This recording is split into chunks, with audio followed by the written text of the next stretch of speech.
নমস্কার। আশা করছি সবাই খুব ভালো আছেন। চামেলি মণ্ডল চ্যানেলে সবাইকে স্বাগত জানাই। আজকে আমি আশাপূর্ণা দেবীর লেখা মুশকিল আসান গল্পটা পড়ে শোনাবো আপনাদের। আশা করছি গল্পটি আপনাদের বেশ ভালো লাগবে। শুরু করছি আজকের গল্প মুশকিল আসান। কার্তিকের প্রথমেই হারানবাবু মাফলার বাহির করিয়াছেন। হইলে কি হয়, মনে স্বস্তি নাই ভদ্রলোকের। 2-4 জায়গায় যেন পোকায় কাটিয়াছে বলিয়া মনে হয় না। হারানবাবুর দৃষ্টি ক্ষীণ হইতে পারে, তাই বলিয়া এত বড় একটা শোচনীয় ক্ষতির বিষয় দেখিতে ভুল করিবেন না।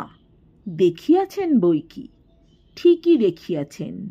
বুনুনির মাঝে মাঝে সূক্ষ্ম কয়েকটি ছিদ্র। জানালার মুখে আলোয় ধরিয়া সকরুণ দৃষ্টিতে কীটদষ্ট স্থানগুলি পরীক্ষা করিতে থাকেন হারানবাবু। আবার একটা কিনিতে হবে হয়তো। এই ডামাডোলের বাজারে ঠিক এমনটি না হোক, যেমন তেমন একটা কিনিতেও কম পড়িবে না।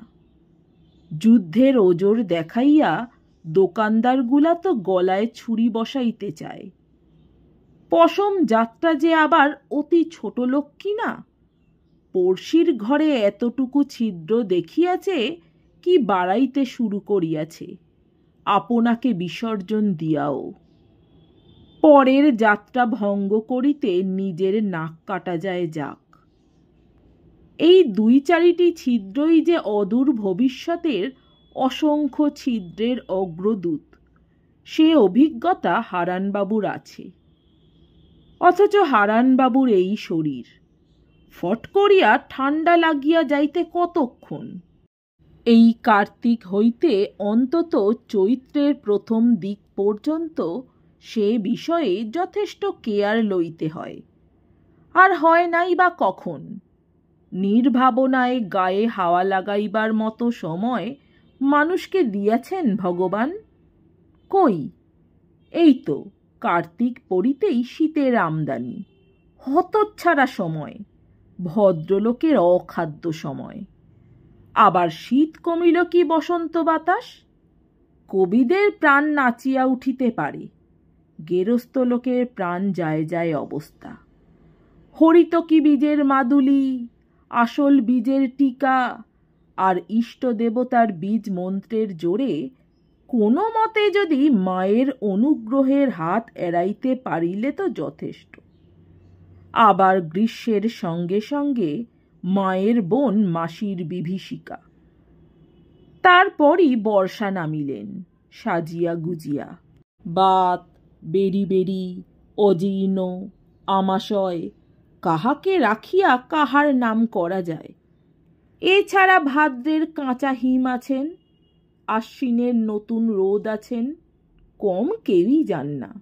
এতগুলি আততায়ীর কবল হইতে আত্মরক্ষা করিয়া বাঁচিয়া থাকিতে হয় দুঃখী হারানবাবুকে। কাজেই যে সকল সৈন্যবাহিনীর সাহায্যে এই দুরূহ যুদ্ধে জয়লাভ সম্ভব হয়, তাহাদের মধ্যে সহসা কেহ নোটিশ দিয়া বসিলে চিন্তার কারণ আছে কিনা। যথাসময়ে ন্যাপথলিন, কালোজিরার ব্যবহারের অভাবেই যে মাফলারটা অযথা সময়ে নোটিশ দিয়া বসিল, এই আক্ষেপে নিজেকে নিজে চড়াইতে ইচ্ছা হয় তাহার। এমন কটু সময়ে সুখেন আসিয়া বসিল। যেমন গুছাইয়া বসিল, মনে হয় বিশেষ কিছু বক্তব্য লইয়া আসিয়াছে। হারান অবশ্য তাহাতে কটাক্ষপাত করেন না, নিজের তালেই থাকেন। কিন্তু সুখেন যে ইহাতে অপমান বোধ করে এমন মনে করিবার হেতু নাই। মামার ইচ্ছাকৃত অবহেলাকে অবহেলা করিয়া সহজ স্বরে প্রশ্ন করে, মাফলারটা ছিঁড়ে গেল মামা? ছিঁড়ে গেল? কে বলেছে ছিঁড়ে গেল? সকালবেলা এমন সুখবরটি দিলে কে শুনি? হারান খেঁকাইয়া ওঠেন।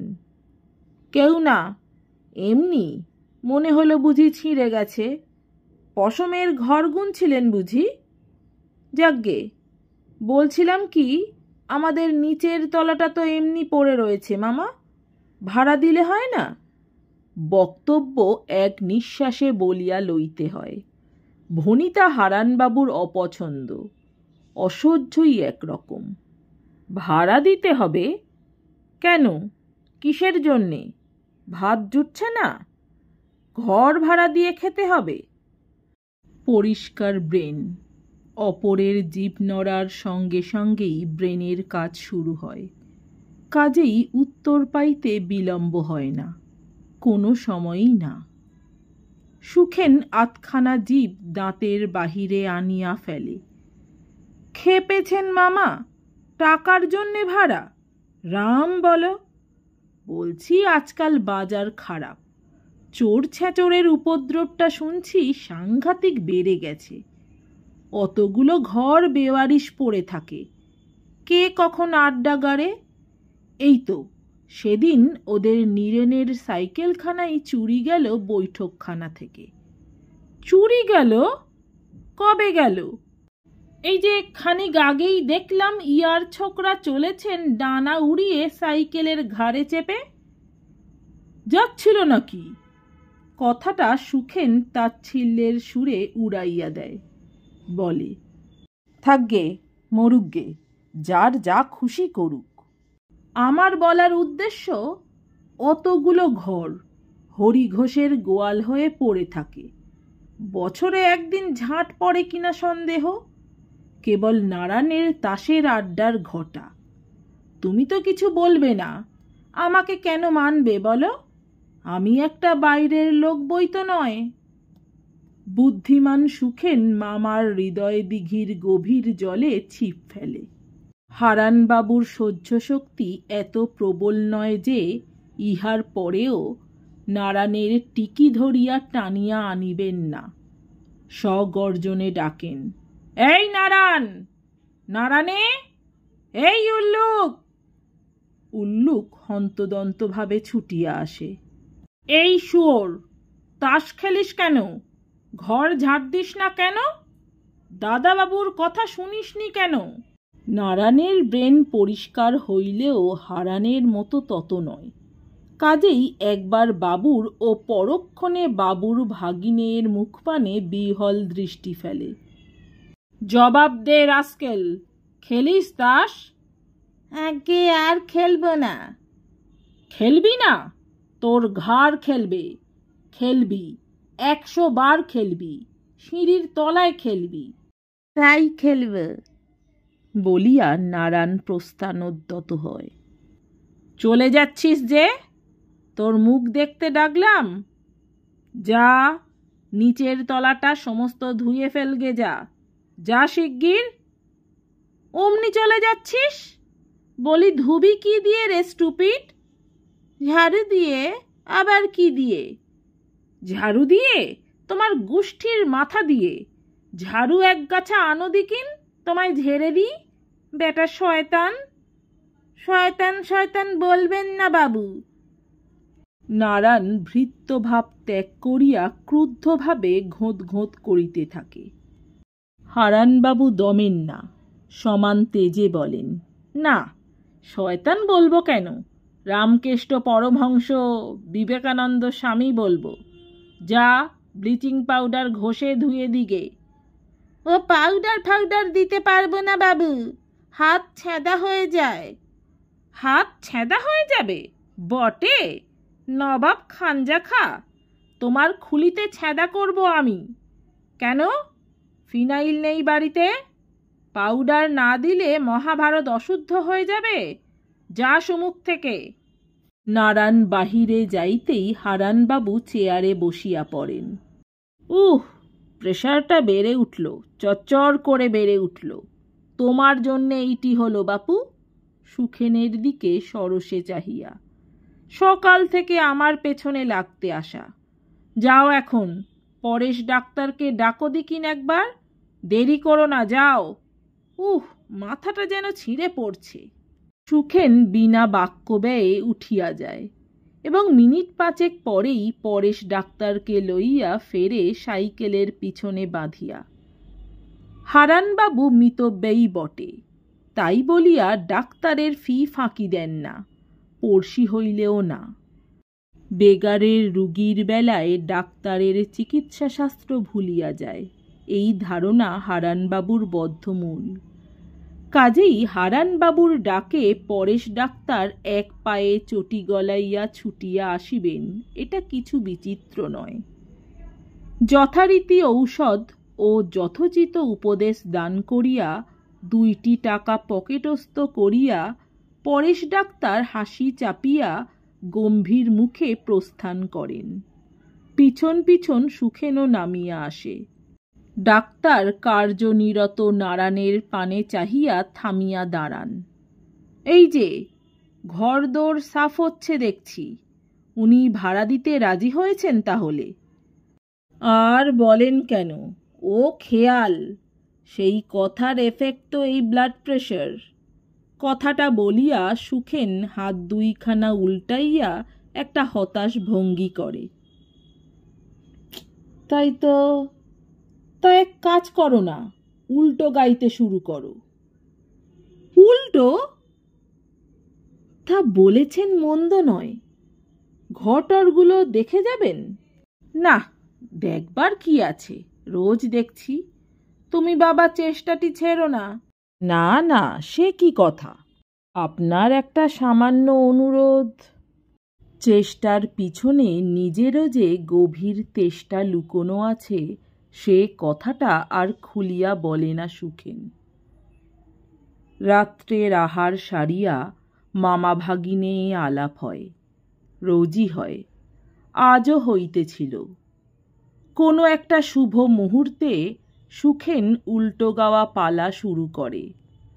ইয়ে বাবুর কথাটা একবার শুনলে মামা? বাজারের মোড়ে দেখা আমার সঙ্গে। বলেন কি না, তোমার মামা নাকি 1 তলাটা ভাড়া দিচ্ছেন হে। স্রেফ বলে দিলাম না। বললে, সে কি হে, শুনলাম যে।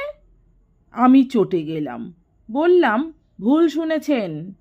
উত্তরে ভদ্রলোক স্বচ্ছন্দে বললেন কি না, আমিও তাই ভাবছি। কলকাতা শহরের ভাড়াটে চড়িয়ে খাওয়া কি তোমার মামার কর্ম? গোবেচারা ভালো মানুষ। হারানবাবুর ধৈর্য আবার বাঁকিয়া বসে, গর্জিয়া উঠেন। কে বলেছে কথা? নামটা শুনি তার। ওই যে আপনাদের ইয়ে বাবু, কি যেন নামটা? আহ, সেই যে কাঁচা পাকা গোঁফ, টল ফিগার, অথচ 42 ইঞ্চির বেশি পড়ে না কখনো। নামটা আশ্চর্য, মেমারিটা আজকাল বড় খারাপ হয়ে যাচ্ছে। তোমার মনে পড়ছে না মামা? তোমার তো খুব মেমারি, সেদিন অত বড় জোকটা মুখে মুখে করে দিলে। মামা ভাগিনীয় বর্ণিত গৌরব হ্রাস করিতে চান না। কল্পিত টল ফিগারের বিরুদ্ধে যুদ্ধ ঘোষণা করিয়া বলেন, মনে আবার পড়ছে না? খুব পড়ছে, নাম করতে চাইনি। 1 নম্বরের বদমাইশ একটা, দেখে নেব তাকে আমি। ভাড়াটে চড়াবার মুরদ আমার নেই, তার আছে। বড় আস্পর্ধা হয়েছে সব। নারায়ণ, পিচবোর্ড আন একটা। ঠাকুরের আহ্বানে রান্নাঘরের পথে যাইবার ব্যগ্রতার মুখে বাধাপ্রাপ্ত নারায়ণ বিরক্তি কুণ্ঠিত মুখে বলে, রাত দুপুরে পিচবোর্ড কোথা পাবো বাবু? কোথা পাবে? বিলেত যাও বাবা, বিলেত যাও, পাবে। বলি, জুতো আসে না বাড়িতে? বাক্স নেই তার? জুতো অবশ্যই আসে, তবে কোন শুভ মুহূর্তে কে জানে। বাক্স পাওয়া যায় না। অনেক অনুসন্ধানে কোণ ভাঙা একটা ঢাকনি পাওয়া যায় বাক্সের। হারানবাবু তৎক্ষণাৎ কালির দোয়াতে আঙুল ডুবাইয়া তাহার উপর মোটা হরফে টু লেট লিখিয়া দোতলার জানালা হইতে নেকড়ার ফালি বাঁধিয়া ঝুলাইয়া দেন। পরদিন শেষ রাত্রি হইতেই ভাড়াটে আসিতে শুরু করে। অনেক কৌশলে সেই বিরাট বাহিনীদের ঠেকাইয়া বা খেদাইয়া পরেশ ডাক্তারের ভগিনীপতিকে আনিয়া প্রতিষ্ঠা করিতে সক্ষম হয় সুখেন। হইয়া নিঃশ্বাস ফেলিয়া বাঁচে। এখন তাহার বুদ্ধি আর বরাত জোর। ভাড়াটে যখন আসে হারানবাবু বাড়ি ছিলেন না, না থাকিবারই কথা, সেইরূপী সময় ঠিক করা ছিল। হারান আসিয়া চড়া সুরে প্রশ্ন করেন, সুখ, নিচের ঘরে আলো জ্বলছে কেন রে? ভাড়া এসেছে মামা। এসে গেছে? আজকেই? বলি রাস্তায় বসেছিল নাকি? ওরকম হতচ্ছাড়া লোককে বাড়ি ঢুকতে দিলি অমনি? খোঁজ খবর নিয়েছিস কিছু? জিনিসপত্র এনেছে না দুটো ফুটো বালতি নিয়ে এসে ঢুকলো? আর তুই? আস্তে মামা, ভদ্রলোক আমাদের ডাক্তারবাবুর ভগ্নিপতি। 6 মাসের এগ্রিমেন্ট করেছেন, 1 মাসের ভাড়া দিয়েছেন আগাম। এই যে। পকেট হাতড়াইয়া 4খানা আস্ত নোট বাহির করিয়া দেয় সুখেন। ডাক্তারবাবুর ভগ্নিপতি ও অগ্রিম ভাড়া উভয় শব্দ হারানবাবুর টেম্পারকে কতকটা নামাইয়া আনে। কি জানি বাড়িখানা এখন আস্ত থাকলে হয়। শয়তান শয়তান 1 ডজন ছেলে এনেছে তো। পাবে কোথা? কর্তাগিন্নি, বাচ্চা একটা ছেলে আর মেয়ে একটা বুঝি। মেয়ে? কত বড় মেয়ে? তা বেশ বড়ই হবে বোধহয়। কে অত লক্ষ্য করেছে? ভাড়া দিলে রসিদ দিলাম, চুকে গেল। চুকে গেল বললেই চুকে গেল? বাড়িতে এসে আড্ডা গাড়বে। বলি বিনুনি ঝোলানো না সিঁদুর পরা, সেটুকু দেখতে পারোনি? বিনুনি ঝোলানো মেয়েদের সম্বন্ধে হারানবাবুর আতঙ্ক ও অভিমত সুখেনের অজ্ঞাত নয়। উড়াইয়া দিবার ভঙ্গিতে মুখ বাঁকাইয়া বলে, কে জানে, সিঁদুর পরাই মনে হলো যেন। বিনুনি? কই দেখলাম না তো। মামা অপেক্ষাকৃত নিশ্চিন্ত চিত্তে নিজের কাজে যান। বিনুনি ঝোলানো মেয়ে দেখিলে মামার হৃৎকম্প হয়, গায়ে জ্বর আসে। পরদিন সকালে মামা শালপাতার ঠোঙায় 2খানি বেলের মোরব্বা কাছে লইয়া পাতিলেবুর রস গুলিয়া চা পান করিতেছেন। মনটা ঈষৎ হৃষ্ট, প্রেশারটা যেন কিছু কম।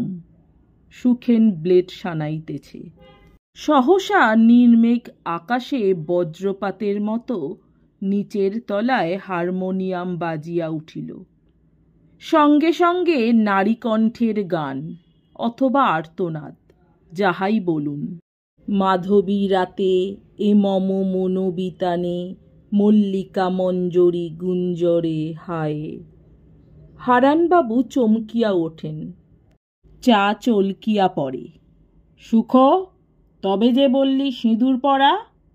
সুখেন চমকায় না, সহজভাবে বলে, কেন, কি হলো? এ যে গান গায়। গান? ও, গাইছে বুঝি? মনে হয় গানটা যেন আগে কানে ঢোকে নাই তাহার। গান? ও, মানেটা কি হলো সুখেনবাবু? বলছি গাইছে থাকবে না। গাইবে? গান গাইবে? আমার বাড়িতে গান? দুপুরে ডাকাতি? সুখ, এ নির্ঘাত বিনুনির কাজ। হতে পারে, আশ্চর্য কি? সুখেন ব্লেড রাখিয়া গালে সাবান ঘষে, নির্বিকারভাবে ঘষিতেই থাকে। হারানবাবু সুখেনের ঔদাসীন্যে মর্মাহত হন। হতে পারে? আশ্চর্য কি? স্বচ্ছন্দে বলে দিলি? যথেষ্ট আশ্চর্য। আমার বাড়িতে গান? আমার বাড়িতে বিনুনি? চলবে না, চলতে পারে না। সুখ, বারণ করে আয়, এখুনি যা। বারণ করব কি গো মামা? পাগল বলবে যে। ভাড়া দিয়েছে, রাইট নেই বাড়িতে?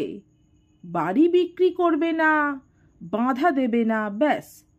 তাছাড়া সবই করতে পারে। গান তো গান, শিরীশবাবুর ভাড়াটে নাচের স্কুল খুলেছে বাড়িতে। খুলেছে? তবে যাও, তোমার আদরের ভাড়াটেকে ডেকে আনো, আমার টাকের ওপর নৃত্য করুক এসে। আর্তনাদ তখন হাহাকারে পরিণত হইয়াছে। সে তোমারে চায়, সে তোমারে চায়। সুখ, এ সহ্য করব না আমি। হারানবাবুও প্রায় আর্তনাদ করিয়া ওঠেন। ভদ্রলোকের মেয়ে চায় মানে? কি চায়? কাকে চায়? হুম, এসব ভালো কথা নয়। সুখ, যাও শিগগির, বলো গে আমার মামার ব্লাড প্রেশার। হারানবাবু মোরব্বা দুইখানি লইয়া রসগোল্লা বোধে নিংড়াইতে থাকেন। সুখেন এখন সন্তর্পণে গালে খুর চালাইতেছে। গানের ভাষা স্পষ্ট ভাসিয়া আসিতেছে, কণ্ঠ তীক্ষ্ণ। জ্যোৎস্না বিভোর মধুর রাতি, উন্মনা মন খুঁজিছে সাথী। সুখ, দাড়ি রাখ, আগে যা, বলগে আমার মামার গান শোনা বারণ, ডাক্তারের বারণ। মোরব্বা পিষ্ট হইয়া হারানবাবুর আঙুলের ফাঁকে ফাঁকে বাহির হইয়া আসে। মামা, ওটা রসগোল্লা নয়, ও তো ডাক্তারের ভাগ্নি। ভাগ্নি বলে পেশেন্ট খুন করবে? তাই অ্যালাউ করবে পরেশ? সুখ, আমার প্রেশারটা বেড়ে উঠল, দে একবার সেই হতভাগাকেই কল দে। ডাক্তারবাবু দেশে গেছেন কাল, দেখি এদেরকেই বলে দেখি কি হয়। কামাইবার বহুবিধ সরঞ্জামগুলি ধীরে সুস্থে গুছাইয়া তুলিয়া ওল্টানো চুলের উপর সাবধানে হাত বুলাইতে বুলাইতে সুখেন নিচে নামিয়া আসে। ডাক্তার নাই শুনিয়া হারানবাবু হতাশভাবে মোরব্বা মাখা হাত চাটিতে থাকেন। বলা বাহুল্য নিচের কর্তা বাজারে গিয়াছেন, গিন্নি রান্নাঘরে, মরিবার ফুরসত নাই তাহার। মেয়েটি আসিয়া দরজা খুলিয়া দেয়। সিঁড়ির তলার যে দরজাটা ভাড়াটের আব্রু রক্ষা করিতে বন্ধ করা ছিল। সিঁদুর সিঁথিতে নাই, কপালে আছে লুডোর ঘুঁটির মতো প্রকাণ্ড এক টিপ। কানপাশার সাইজ ক্যারাম ঘুঁটির কাছাকাছি, লম্বা, একহারা, অজন্তা স্টাইলের মেয়ে, পিঠে বিনুনি ঝোলানো, ট্যাসেল সমেত গজখানেকের কম নয়। সুখেন আগাইয়া আসিয়া হাসি মুখে চাপা গলায় বলে, খুব গান হচ্ছিল যে। বিনুনিও সহাস্যে উত্তর দেয়, কেন, বারণ করছেন নাকি? তাই কি হয়, পাগল, খুব অভ্যাস করবে। তা তোমার স্টকে এরকম গান আর কত আছে? কত চান? বেশির দরকার নেই, একটাতেই অনেকটা এগিয়েছে। ডাক্তারবাবু কবে আসছেন? রবিবারে না কি বলছিলেন? শুক্র, শনি, রবি, ওতেই হবে, হরদম চালিয়ে যেও। আমার বুঝি লজ্জা করে না? লজ্জা? প্রাণের দায়ের কাছে আবার লজ্জা? তাছাড়া মাস্টারের টাস্ক। উপরে আসিয়া বলে, রাজি হলো না মামা, বলে পয়সা খরচ করে মাস্টার রেখেছি, গান না শিখলে বিয়ে হবে না মেয়ের। মামা অর্থহীন দৃষ্টিতে চাহিয়া আছেন আর হাত চাটিতেছেন। সন্ধ্যায় মামা আসিতেছেন রিকশায়, আকর্ণ মাফলারে ঢাকা, গায়ের রেপার টানিয়া পা ঢাকিয়াছেন। যদিও মোজা আছে, তবে অল উল নয়, তাই এই এত সাবধানতা। মন বিষণ্ণ, বিকেলের দিকে দুইবার নাকি হাঁচিয়াছেন। বাড়ি গিয়া ফুটবাত লইবেন কিনা চিন্তা করিতে করিতে অন্যমনাভাবে দরজা পর্যন্ত আসিয়া পড়িয়াছেন। সহসা পশমের ঢাকনি ভেদ করিয়া কানের গোড়ায় বাজিয়া ওঠে, আমি তোমায় যত শুনিয়েছিলেম গান, তার বদলে আমি। ফুটপাথের বদলে মাথার রক্ত ফুটিয়া ওঠে হারানবাবুর। সোজা উপরে উঠিয়া যান, দরাজ গলায় হাঁক দেন, সুখ। সেইমাত্র বেড়াইয়া ফিরিয়া সুখেন সদ্য পাট ভাঙা আদ্যির পাঞ্জাবিটির তদবির করিতেছিল। মামার ডাকে তাড়াতাড়ি বাহিরে আসে। মামা, ডাকছ? ডাকছি, নিচে যাও, নোটিশ দিয়ে এসো, 24 ঘন্টার নোটিশ। আবার কি হলো? শুনতে পাচ্ছ না কি হলো? সুখেন শুনিতে পায়, সেই কথাটি কভু পড়বে তোমার মনে, বর্ষা মুখর রাতে, ফাগুন সমীরণে। ও গান! যেন সেইমাত্র এ বিষয়ে অবহিত হয় সুখেন। কিন্তু মামা, নোটিশ তো চলে না, এগ্রিমেন্ট করেছে যে। এগ্রিমেন্ট? কি সর্বনাশ! কতদিনের? 6 মাসের মামা। সুখেন, এই নাও, ধরো, বসিয়ে দাও মাথায়, এক ঘায়ে শেষ করে দাও। হাতের মোটা লাঠিটা ভাগিনের দিকে বাড়াইয়া ধরেন মামা।